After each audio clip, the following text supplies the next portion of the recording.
Israel has dramatically weakened Hamas and Hezbollah and the proxy groups. They have taken out their top leaders, so they are in a very different position now. Iran is very weakened as President Trump puts together this forceful list about how he will deal with them. That is Raisi on the left that you see there, the former president who was killed in a helicopter crash on top of everything else. Pezeshkian is the new man in charge. He is apparently about to face President Trump's, quote, maximum pressure campaign.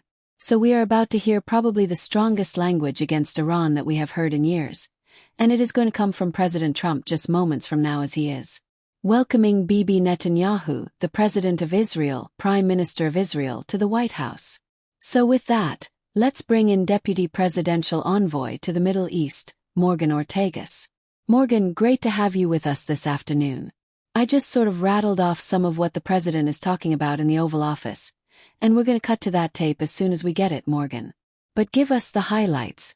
What is your sense of what he is about to explain to the American people about how we're going to treat Iran? Well, what we're doing is correcting the past 4 years of failed policy towards the Middle East. And we've seen this playbook before.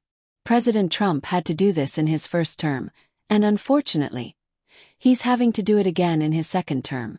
We are treating our enemies and allies differently than they did in the Biden administration. So as it relates to Israel, of course, the Prime Minister of Israel will be the first head of state here with President Trump, MBS, the Crown Prince of Saudi Arabia, the first phone call that President Trump made. I think that was very important, very strategic signal that President Trump is sending to the world that we are changing the way that we deal with the Middle East.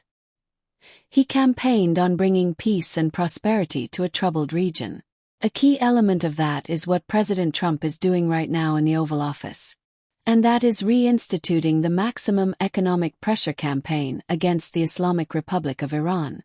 They are behind the chaos and tumult that you see in the Middle East, whether it's Hamas in Gaza, the Houthis in Yemen, Hezbollah in Lebanon. First of all, we have to thank our ally Israel for largely diminishing Iran and their proxies' capabilities to wreak havoc in the Middle East. So thank you to Israel for that.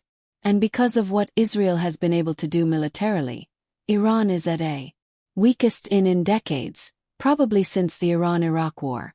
And so what we are signaling today is that we always extend the hand of diplomacy. However, by going back into this maximum economic pressure campaign, we are warning Iran that they can no longer obtain a nuclear weapon and that they can't fund and train and equip these proxies in the region. We're going to stand by our allies and friends, and we're going to protect American national security. Yeah, Morgan, I want to play this is a throwback soundbite from John Kirby when the deal was made to do a hostage trade 5 for 5 United States, Iran. But then we threw $6 billion of unfrozen funds into the deal, and I was pressing him on that.